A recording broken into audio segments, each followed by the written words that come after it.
before I forget. Okay, I'm curious, how many of you have read any of the Republic, or specifically the Allegory of the Cave? So Amanda, so in what context or when did you read it? I read it 3-4 years ago was the last time I read it. And I read it for a political theory course. Okay, so what kind of things did you, under the guidance of the professor, focus on, or what did you really do with the text, if you remember? I mean, It was really more of a discussion. It was a discussion of the philosopher king, and as compared to the allegory of the cave, and like, you know, the enlightened ones, it's their guide. It's their job to guide all of the poor saps in the cave staring at shadows, and that we need to be trusting those because they've seen the light and the sun and all that fun stuff. yeah, it's in that way, the way it's told is a rather simplistic and idealistic, and perhaps even understanding the fate of Socrates, Plato's teacher, rather petty and um, um, uh, expressing a kind of resentment, right, at the unwashed masses not taking us great philosophers seriously, and so forth. And I'm not sure myself that's the right way to read this. So I want to take it in a kind of different direction. It's often associated with a kind of elitism, but it's important to recognize that the philosopher is no more privileged than anyone else, right? The philosopher is condemned, you might say, if you interpret it in this sort of strong fashion, to suffer along with everybody else, right? So it's not as if the enlightened one is able to bask in the light of enlightenment, that is the light of the sun. The enlightened one has to return to the cave, right? Okay, so I'm just checking the chat here. Okay, yeah, so sociology to explore interpretations. Oh, that's interesting. So what kind of interpretations, Cheyenne, if you don't mind sharing? Sorry, my mic was muted. Oh, so it was 10 years ago, so you're gonna have to hang with me here. But it was just talking about like the dangers of misinterpretation, how maybe something can seem like one thing when really there's a whole other aspect going on and players at work that you can't see. good, yeah. Okay, I really like that, right. So we'll have to talk about these thematic elements that show up structurally in the narrative. And this is an allegory, right? So it's often labeled an allegory of the cave, although it's a story that appears at the early moments of the 7th book of the Republic, of which there are 10 books. But it's important to, and this is what we'll do at the beginning, make a connection to the preceding material from the end of book 6. And I usually assign some of that, but I think it's the translation by Thomas Sheehan that I made available for you guys.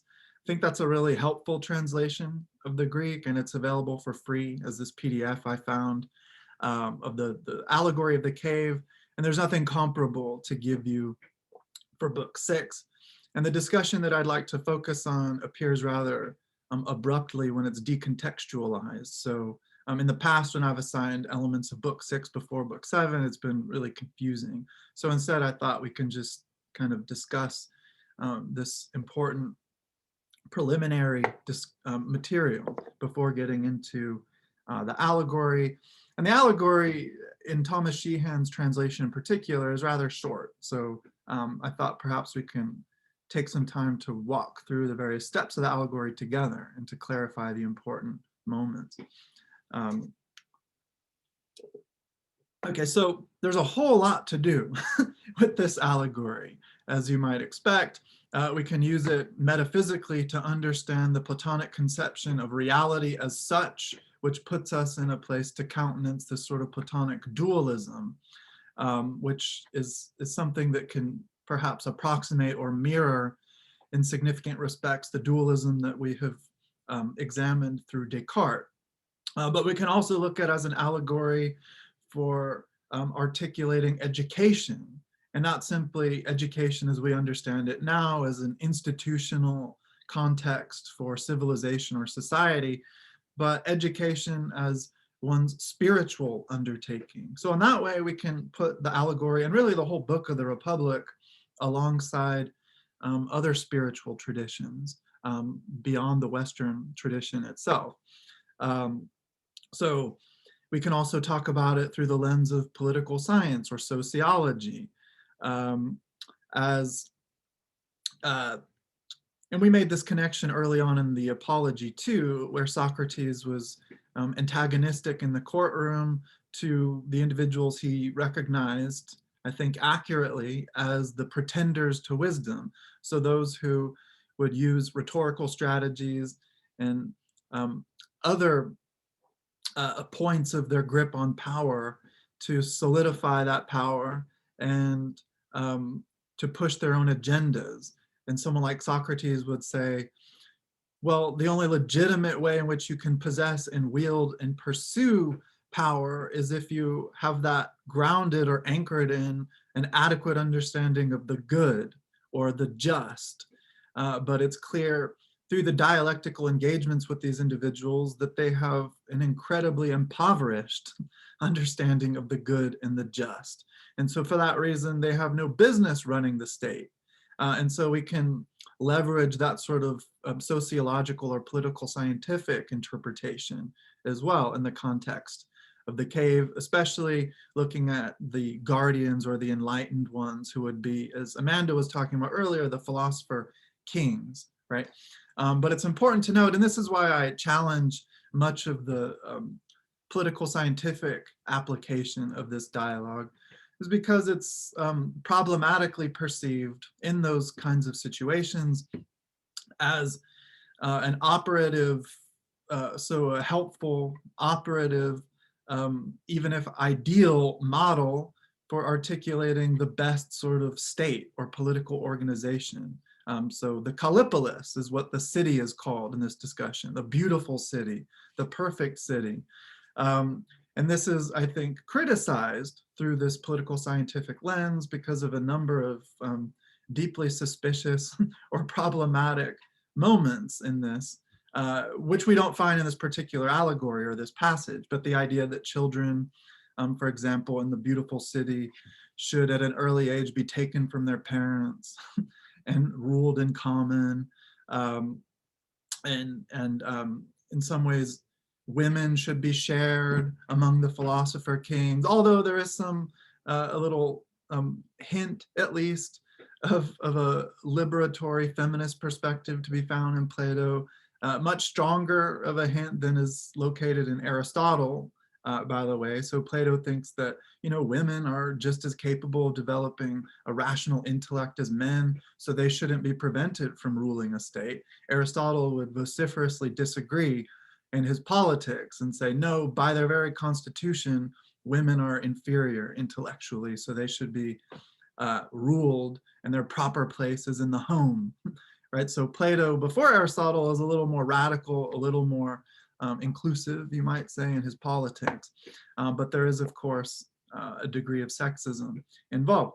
But I'm talking about this because it's important to point out that through the dialogue, Socrates and the other interlocutors, primarily Glaucon, who was Plato's brother, by the way, as a matter of historical fact, they repeatedly say, look, we're not offering this as a model necessarily that could be realized or that has been realized at any point. It's simply a model in the true sense, a model given for contemplation and for reflection. And furthermore, it's contemplation and reflection not for the political scientific purposes of laying the groundwork for what would eventually become a legitimate, just state, but for the pursuance of what would be a legitimately just soul as an individual, right? So the whole reason, if you go back to the early books of the Republic, that they start talking about this beautiful city or the ideal political community is because they feel like they have to blow up, as it were, expand to a profound scope or degree the basic unitary structure of the soul as it stands within an individual existence in order to more carefully, helpfully, and clearly examine it, right? So it's all about blowing up the human soul and looking at it from an exploded, more expansive point of view that we find making up the picture of the beautiful city or the just society or civilization or whatever else. So it's really a heuristic, right? It's not necessarily to develop, it's not in the effort or in the direction of any kind of ideological refinement or unfolding, right? Okay, so that's, just to say some things about how this text is traditionally examined or unpacked in other non-philosophical contexts, because those sort of details are often left out. Instead, we don't even find the focus squarely in the narrative on Socrates. It's instead things like, oh yeah, Plato thinks that children should be stolen from their parents. And I think that's a little hasty, even though, of course, that's more or less what was defended by Marx and Engels in the Communist Manifesto, influenced as they were, coming out of Hegel, of course, influenced as they were by this foundational Western text. Okay, so are there any questions before we jump into some other things? So before we do that, maybe for those who haven't read this in another context previously, what are some impressions or what are some things that maybe struck you about this story as important or curious? Or even for those who have some familiarity with it, maybe on a rereading, is there anything of note that you'd like to reflect on or talk about?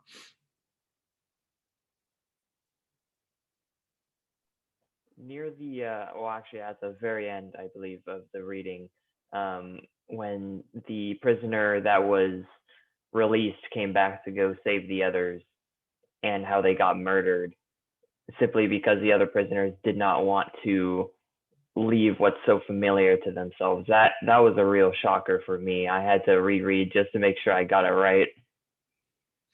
Well, I'm not sure that the returning prisoner was murdered, but the other troglodytes or cave dwellers certainly wanted to murder him, right? That was the desire. And so, yeah, the final suggestion was if anybody else comes down here with these similarly bright ideas, so to speak, pun intended, they would be treated just as roughly, right? So, but that's that's the task of, that's the life essentially of the philosopher or the educator. And we should be clear here that when we talk about philosophers, we don't mean those who have a particular professional role for which they are compensated and get a paycheck. Anybody who engages in this kind of life is a philosopher, right? So that's just to be clear about that. Yeah, so there is, of course, some familiarity that would be presupposed by Plato in looking at this. So I'm checking the chat, what Liam said. I think it's also ironic considering what happened to Socrates. Yeah, so that would, of course, be familiar for the average reader coming to the Republic at this point, the story of what occurred to Socrates. Yeah, so we'll keep that in mind, but that's an important point. Okay, so I want to turn to, so I also want to watch the brief video together, the little trippy animation, which this detail isn't included on the YouTube page for it, but it's actually narrated by the great Orson Welles. So if any of you were able to watch that video, or if you've taken a look at it yet. But I want to turn to, there's a great website offered through Tufts University called Perseus, where you can find a huge source, a huge range of ancient Greek texts, such as the Republic, with the original Greek language, transliteration, and then also the English translation. And so I want to look at some important moments leading up to the Allegory of the Cave in Book 7 at the close of Book 6. And this is primarily to the purpose of understanding the role of the good, in the Greek to agathon, in all of this. And so there's this moment in Book 6 where, let me go back. So they were the interlocutors, Socrates, Adeimantus, Glaucon. They were talking at this point in the discussion about, and by the way, the entire book of the Republic is focused on, if you could simplify it, it's focused on the nature of the just, of justice as such. What does it mean to live a just life? And for that reason, they articulate this sort of model of the beautiful city to perceive more clearly what it would mean to have a just state, that is, a just political organization, which the thought is would mirror as a kind of artificial structure or copy the originary model of the soul. And so all of the basic components that articulate in a unitary fashion by working together the very nature and capacities of the soul would have a place in the articulation of the city, of the good city, right? So that's what this is all about. But in Book 6, they're talking about what it would mean for a just leader to engage in just rulership over this beautiful city. And so they're talking about various moral virtues, virtues like courage and self-control or sophrosune, intellectual virtues like Sophia or philosophical wisdom, or phronesis, that is a kind of practical moral wisdom. And there's a surprising interruption in this dialogue where Socrates says, yeah, these virtues are of course quite excellent, but they pale in their excellence in comparison to that which is higher, which is the idea, or in the Greek, ideia, and so the transliteration looks precisely identical from Greek to English. That's where we get the word idea, the ideia of the good. And then it's a sort of mysterious discussion that unfolds after this point about what exactly the good is. So I want to talk a little bit about that. And this is really, to my mind, as a philosopher, the most important aspect of the dialogue, the most important aspect of the allegory in particular, contextually where it appears in the course of the dialogue. So we'll be doing quite a bit in our conversation to clarify and unpack this notion of the good, or to agathon. And so we'll also be talking about what Plato is perhaps most famous for. And that's one other way that we can use this particular narrative or allegory to make some sense of the Platonic tradition. And what is the theory for which, or the doctrine, if you'd like to label it as such, for which Plato is most famous? Well, it's usually in English referred to as the theory of the forms. Is anyone familiar with that? Has anyone heard of the theory of the forms?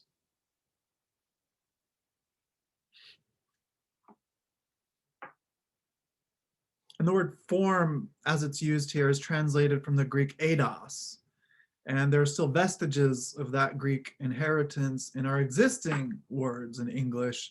For example, the technical word for having a photographic memory would be having an eidetic memory.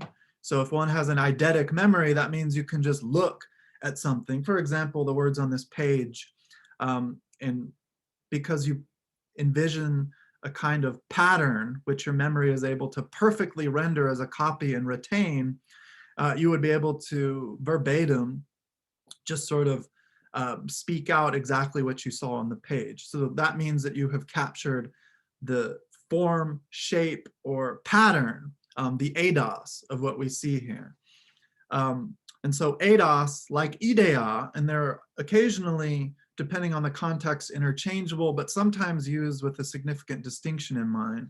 But eidos and ideia Prior to Plato's sort of originary semantic intervention or transformation that he makes possible here, were pretty much straightforward, everyday Greek terms. So eidos for the Greek meant that outwardly visible aspect or look in virtue of which you're able to recognize something as what it is, right? So, and in this sense, ideia is more or less interchangeable. So when you walk into a dark room, you turn on the light, you notice that there is a chair in the corner or a desk in the center.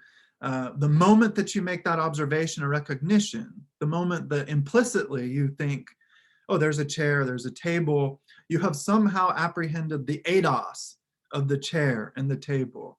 You have recognized some decisively essential element in the phenomena that tells you what they are, and that allows you to distinguish them from what they are not.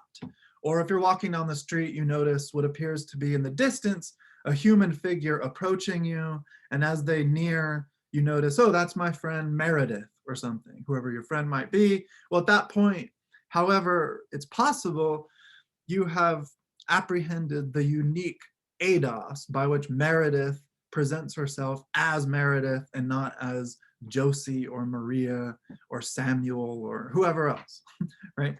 But the interesting thing that Plato does with the concept eidos and ideia is now it means, after his philosophical intervention, which has been of absolutely incomparable, inimitable influence in this Western intellectual tradition, it's amazing. Eidos no longer means the outwardly visible look of something, but it's that which can't present itself as an appearance at all. It's that which hides, is concealed behind all phenomenalization, so all appearances or presentations in our everyday life that makes those appearances and phenomenalizations possible in the first place. And so that's why we're going to talk about light, for example, and the role of the sun in the possibility of human perception or knowledge. Okay, so he says, at this point in the dialogue, this is book 6, Socrates says, look, there's something higher, there's something more important still than these virtues, such as courage and wisdom and self-control and so forth. And it is the idea of the good. So he says, for you have often heard that the greatest thing to learn is the idea of good, by reference to which just things and all the rest become useful and beneficial. And now I'm almost sure and know that this is what I'm going to speak of, and to say further that we have no adequate knowledge of it. And if we do not know it, then even if without this or the knowledge of this, we should know all other things never so well, you are aware that it would avail us nothing. So there's a lot going on in this brief passage. He's saying that the greatest object of knowledge, the greatest object of human understanding or inquiry is the idea, the form, the idea of the good. And it's only in relation to the idea of the good, this perfect form of the good as such, that anything else, knowledge of anything else, in terms of its usefulness or benefit or role in the context of ordinary human life, becomes clear and illuminated. And furthermore, even if you have profound, exhaustive knowledge about all these other aspects of existence or reality, but missing from this understanding or system is the role of the good, well then your knowledge of all else is rendered deficient in itself. So knowledge of anything is incomplete or inadequate if it's not undergirded, supported, or illuminated by knowledge of the good. So then the question becomes, well, what is the good? So let me jump ahead just a little bit. Let me see.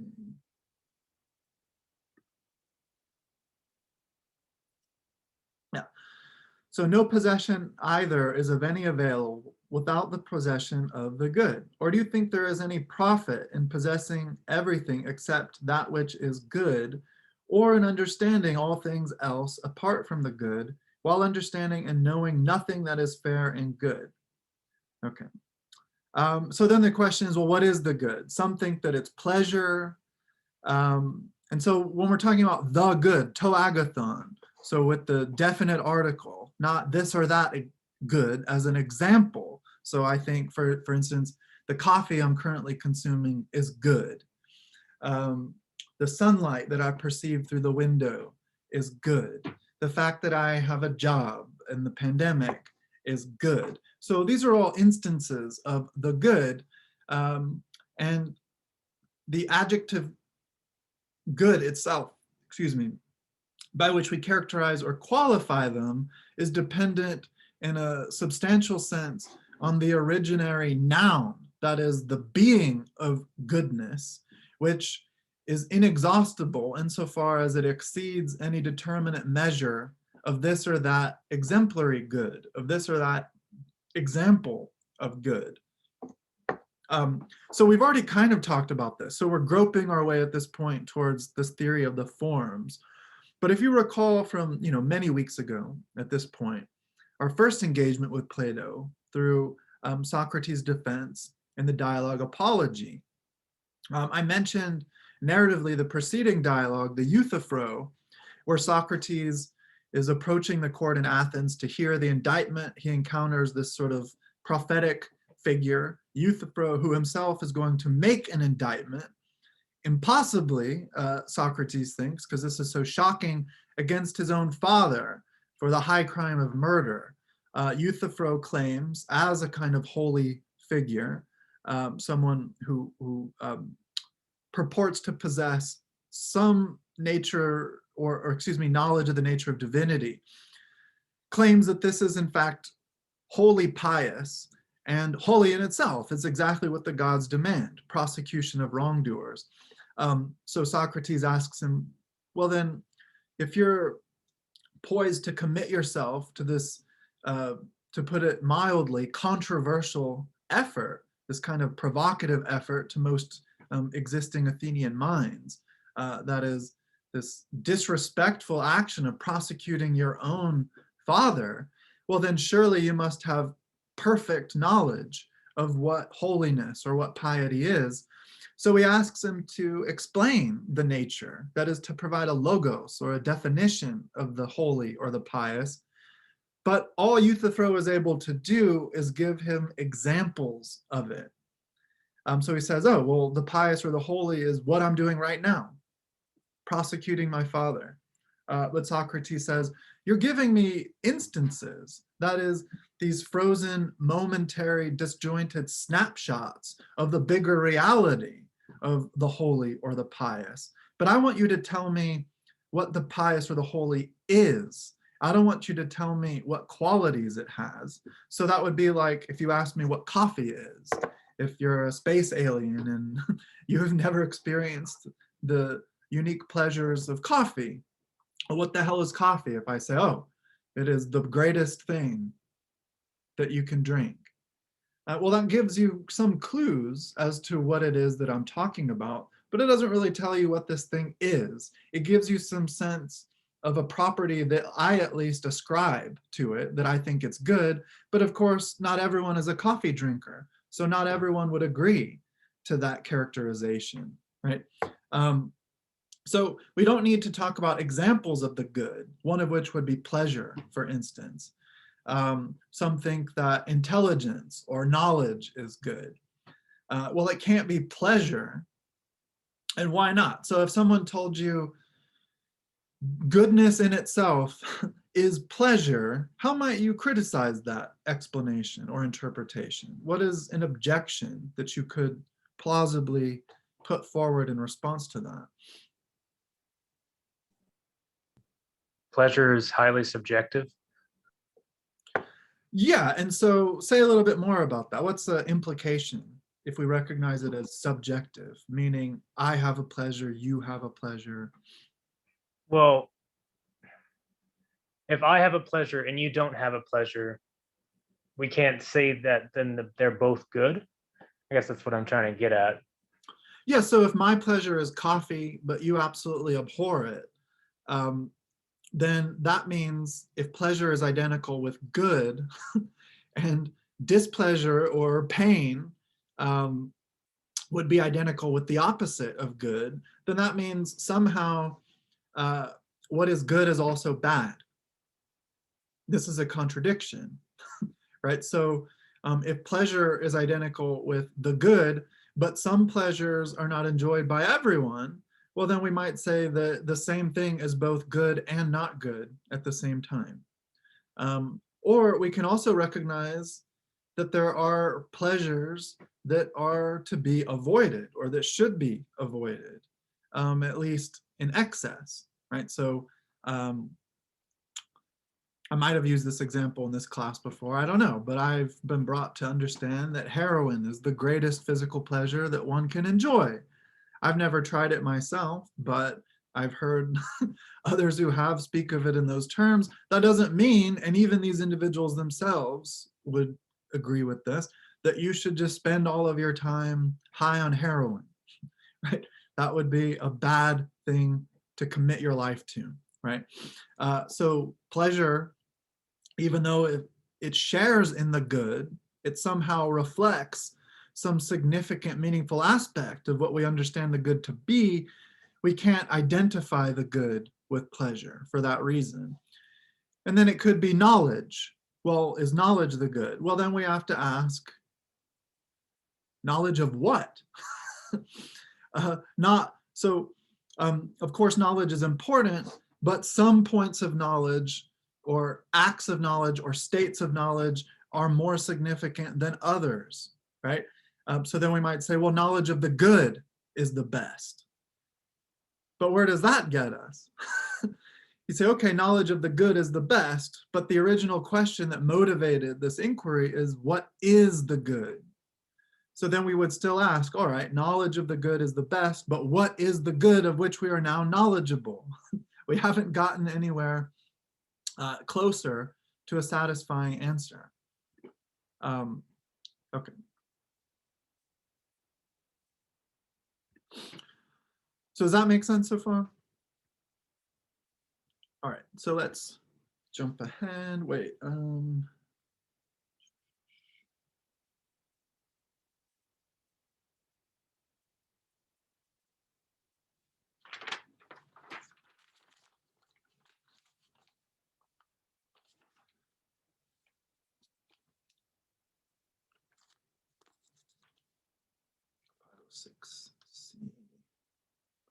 Bear with me here, sorry about this. Just trying to find the relevant part of the text I wanted to focus on.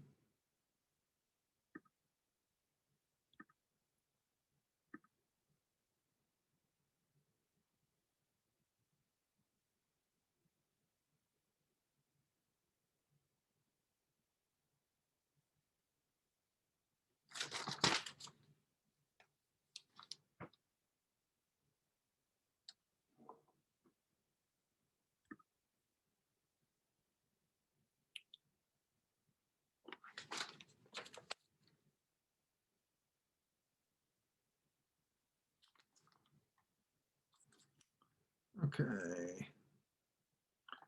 I'm trying to find the part of the text where he says, now this is what every soul pursues, and for the sake of which it does everything, the good.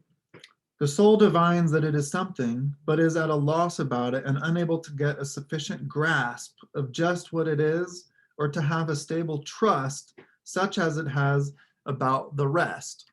So the implication there is that the good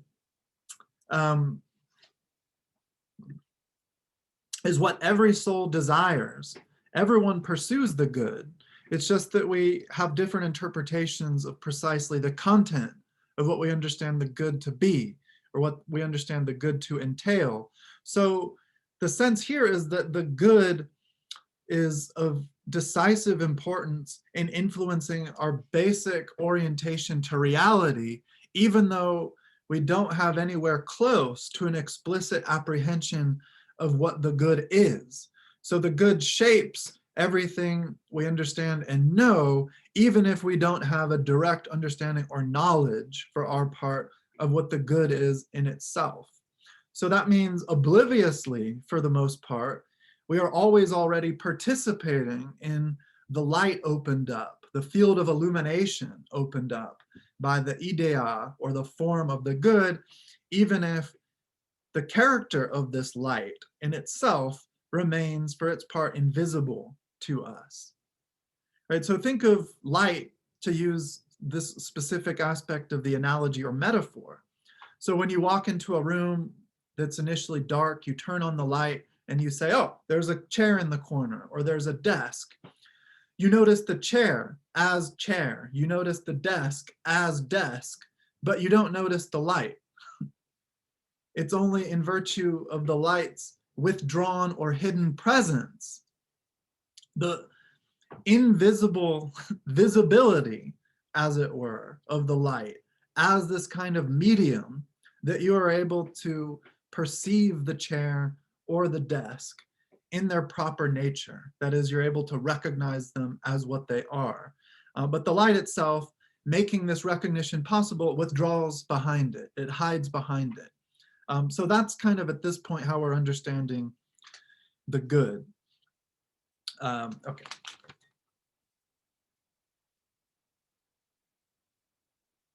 So 507A is where I want to go next.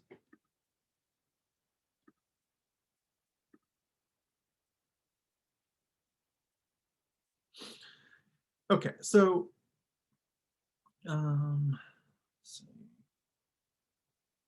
Actually a little bit earlier than that. So they're having a difficult time. They're trying to press the speakers here, Glaucon and Adeimantus. They're trying to press Socrates into giving them the answer. Well, what is the good then?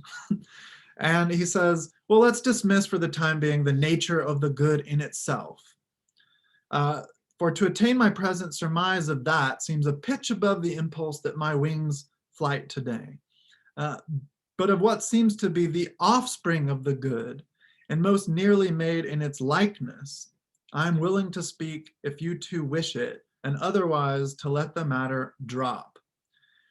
Well, speak on, he said, for you will duly pay me the tale of the parent another time. So the parent in this metaphor would be the good in itself. Socrates is only strong enough at this point to come close to a description of the progeny or the offspring of the good, rather than giving us a decisive logos or definition of the parent. Okay, so then Socrates says, at any rate, receive this interest and the offspring of the good. Have a care, however, lest I deceive you unintentionally with a false reckoning of the interest. Okay, so to go on.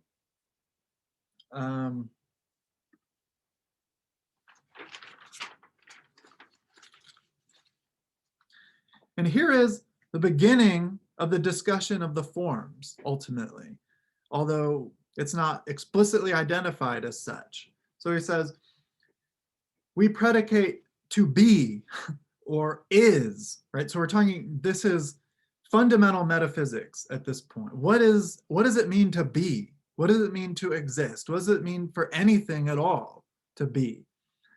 Well, he says, we predicate to be or existence of many beautiful things, many good things, saying of them severally that they are, and so define them in our speech.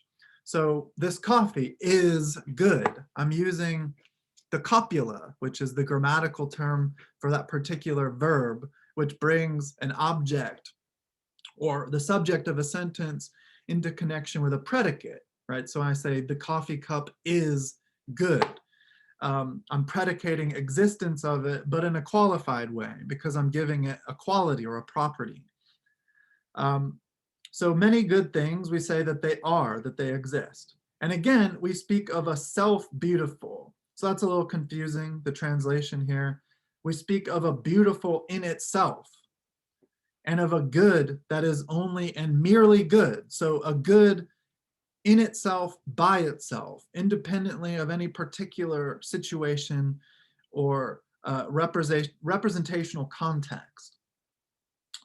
And so in the case of all the things that we then posited as many, we turn about and posit each as a single idea or aspect, assuming it to be a unity, and call it that which each really is.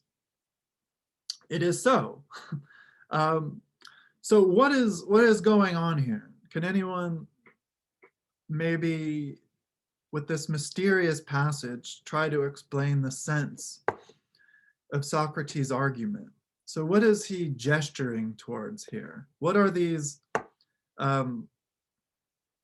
things that serve, to use this kind of description or language, in the function of one over many? So we talk about many different good things, many different beautiful things, but over and above all of them, giving us, as it were, the red thread that runs through each, despite their profound multiplicitous differences, sustaining or making possible a kind of unity. What is it that he's appealing to or talking about here?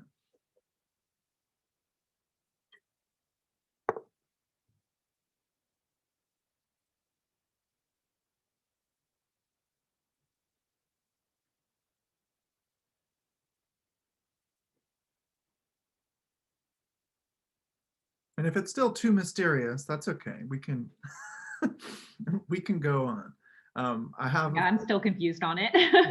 Some examples that we can use as we proceed. Okay. So let's go on. I just wanted to highlight a few other things here. Let's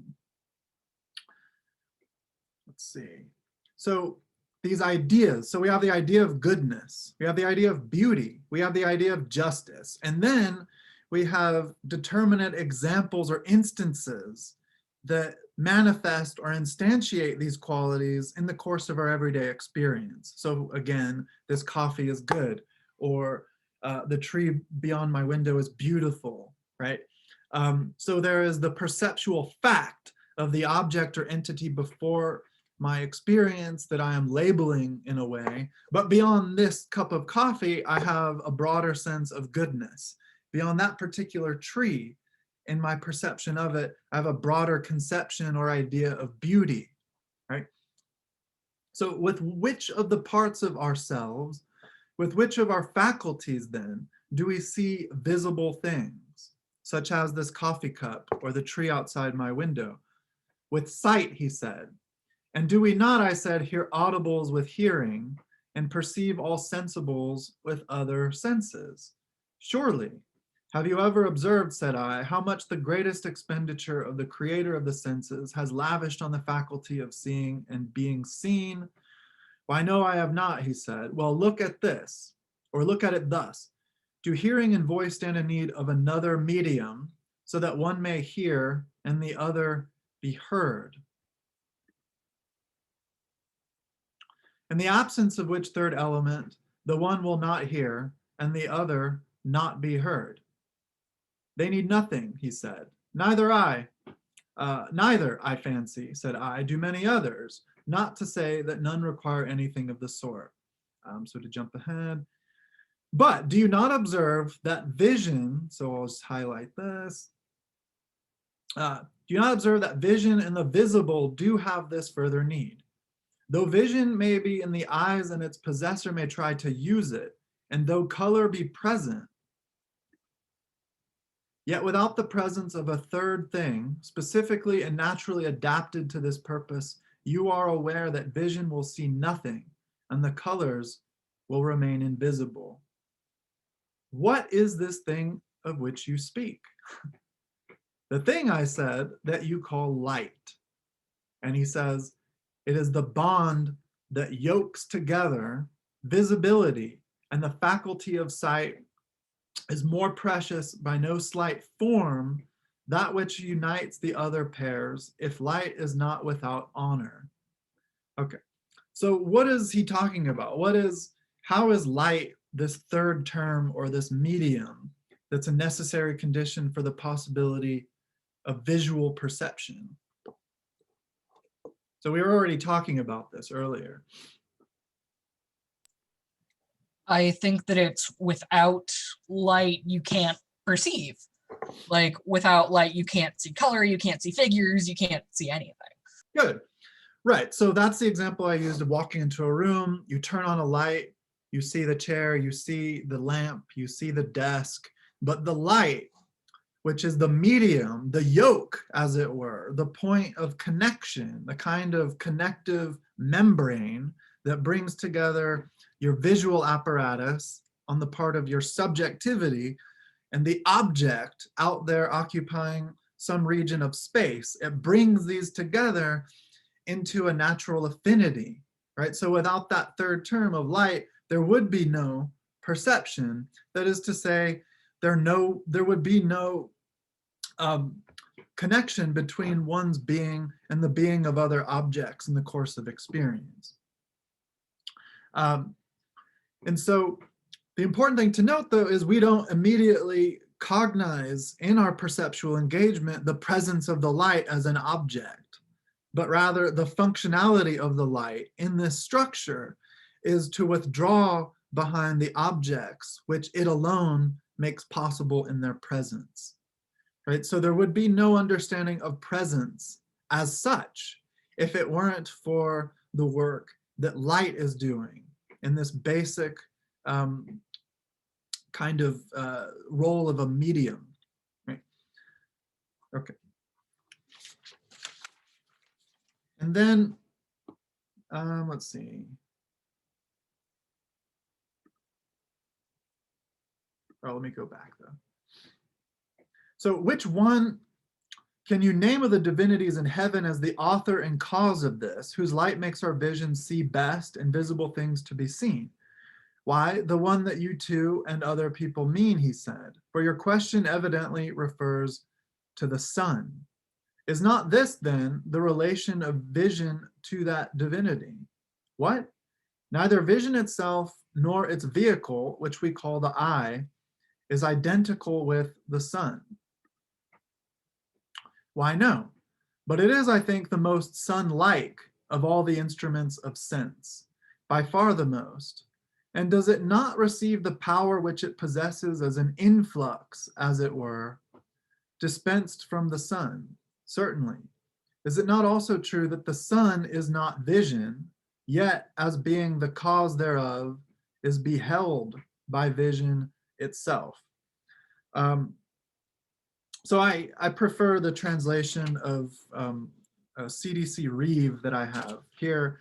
He says that light, or excuse me, the capacity of our eyes to even perceive anything in the natural world, our eyes get the power that they have as a sort of overflow from the sun's treasury, which I think is a really beautiful way to think about it. So our ability to perceive, and we typically as human beings prize visual perception above all the other sense modalities for various reasons. We wouldn't be able to perceive it all if it weren't for this overflowing, as it were, from the sun's treasury. But the sun in itself is not the light. The sun is not the medium that allows for the possibility of visual perception.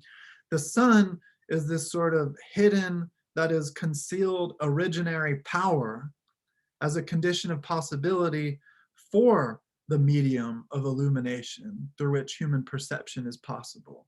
And on that basis, what we understand to be human knowledge. And then he says, that is so. This then you must understand that I meant by the offspring of the good, which the good begot to stand in proportion with itself. As the good is in the intelligible region to reason and the objects of reason, so is this in the visible world to vision and the objects of vision. How is that, he said. You are aware, I said, that when the eyes are no longer turned upon objects upon whose color the light of day falls, but that of the dim luminaries of night, their edge is blunted and they appear almost blind, as if pure vision did not dwell in them. So, I mean, just to leave that aside for a moment, what's going on here is a further articulation of this metaphysical dualism that we'll arrive at. So using the analogy of the good to the sun. So first of all, you have on one side the sun, and then on the other you have the good. And then you have the rays of light that issue from the source of the sun. And then you have, as it were, the rays of illumination, the field of illumination that issues from the originary source of the good. And here is what Plato means by the idea of the good, or the ideia of the good. So unlike the Greek eidos, which is usually translated to form, ideia is typically translated to idea. And there is an important difference, although they're sometimes, even by Plato himself, used interchangeably. The difference is ideia gives us the sense of a field of illumination within which something can be apprehended as it is, whereas eidos refers more explicitly to a kind of structure or determinate pattern or formation.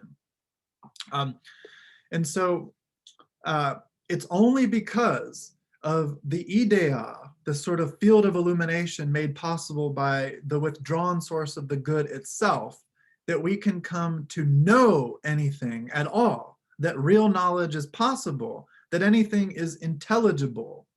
So intelligible is the converse of sensible. So if something is sensible, that means I can grasp it through one of my 5 sense modalities. So sight, hearing, taste, and so forth.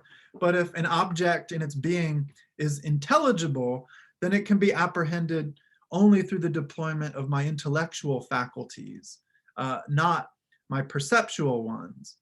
And so going back to the sun side of the metaphor or the analogy, I can only perceive this coffee cup and recognize it as a coffee cup because of the offspring of the sun. That is the light that allows me to perceive it, which in any case for its part withdraws behind that perception. But then I can understand intellectually what this object is beyond its material specificity in my presence, in my hand. So I can think beyond the presence of this object that I label coffee cup to the broader field of coffee cups more generally. So I can then perceive through thinking, not through my senses necessarily in the first place, a connection or an affinity between this object as a coffee cup and this object as a coffee cup, despite the fact that for the most part, in terms of their visual properties, they're quite a bit different. But I can say what makes them the same is the manner in which they both participate in the form of coffee cupness, or in the idea of what it is to be a coffee cup. And so maybe that makes a little sense, but we'll use some different examples as we go on. And so the last thing I want to get to here is, let's see, where is, oh, there's one very interesting paradox I want to draw our attention to, 509b. So building on this metaphysical system, for anything like a determinate physical entity that exists in space and time, such as this coffee cup or my body as a presence in itself, so any of us, any object that is sensible, that we can perceive, for such things to exist, they have to participate in the broader, intellectually accessible, that is, non-material form, which makes them recognizable in terms of the presence that they manifest. So we can use the example like a coffee cup, but think back to the example Socrates himself used, such as the good or the beautiful. For me to recognize the tree outside my window as beautiful, I have to have some prior, albeit liminal, comprehension of what it means for anything at all to be beautiful, in order for me to say, yes, that physical body that's beyond my window is an instance of the beautiful. Just like a fugue that I can listen to by Bach, for example, is beautiful, even though it doesn't look anything like the tree. I have to have some broader understanding of what it means to be beautiful for these particular phenomena to show up to my grasp as beautiful.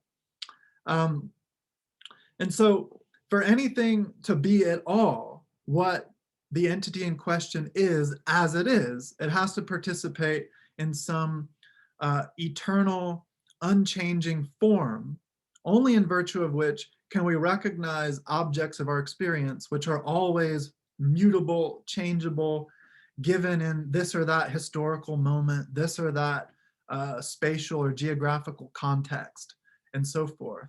But this is a point in the dialogue that introduces a very strange paradox for us to consider, and then we'll take a brief break.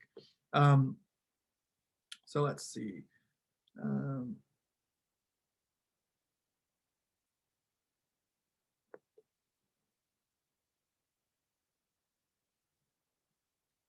Okay. So in like manner then, you are to say that objects of knowledge not only receive the presence of the good, their being known, but their very existence and essence is derived to them from it. Though the good itself is not essence, and it's unfortunate that essence is used here. I prefer being, as is more typical in these translations. But there's a reason that essence is used that we don't need to get bogged down in. But imagine instead of essence, it says being. So the good, everything is derived from the good, but the good itself is not being and still transcends being in dignity and surpassing power. So the good in itself, by itself, irrespective of this or that entity that we recognize or think about as good, is the highest of all of the forms. It's in fact so high that it exceeds in dignity and power the very form of being in itself.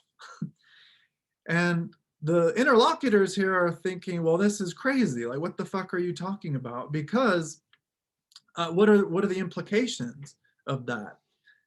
If I say that this coffee cup exists, then among other forms that it participates in the form of being. So for something to be, it has to share in the eternal form of being. Yet Socrates is arguing here that the good in itself is beyond the form of being. So does that mean it doesn't exist? Does that mean that the good is not real? Well, no, it's paradoxical and profoundly disruptive for our thinking, because this idea suggests that the good is the most real of all, the most real thing of all, yet it is beyond being. And there are really profound social, political, ethical implications of this notion that maybe we can try together to come to terms with or to think about in different ways. The idea that the good itself, which in its very being, to again engage in this paradox, is beyond being. But that status of being beyond being in its connection to reality is a necessary condition for the possibility of anything to be at all. And so the interlocutors describe this as a kind of demonic excess, which sounds a little scary or terrifying, and perhaps it should be, right? The role of good, or the good metaphysically, is this kind of demonic excess, this profound inexhaustibility, just like the sun itself. So of course it's inadvisable to look directly at the sun. And that's because of its insuperable power, right? From untold, I mean, there is a precise distance, I forget what it is, right? But it's millions and millions of miles away, yet its power is such that it will destroy your visual organs if you look at it. And that seems to be the nature of this good in its particular role in this structure. Okay, so are there any questions about anything so far? or I mean, does some of this make sense? So we'll clarify in more detail the dialogue, and we'll probably carry this conversation a little bit over into Thursday's discussion. But just to look ahead, for Thursday, we'll be talking about an excellent essay from the 1950s by the great James Baldwin. And there might superficially not appear to be very close connections or relationships between these readings, but that's deliberate, right? I want to try to tease out some surprising associations. But Baldwin, just to give a little bit away, is describing his experience of existing as a writer. So he took some time to go away and write. While he was in France, in Paris, he took some time to go to a very small village in the Swiss Alps where he believed he was really the first Black person to ever show up there. And so he's talking about his experience there. And so we'll make some connections between these texts next time. But let's take just a few minutes of a break now, and then we'll come back and we'll examine the allegory itself in some detail. All right, so I'll see you guys in a few minutes.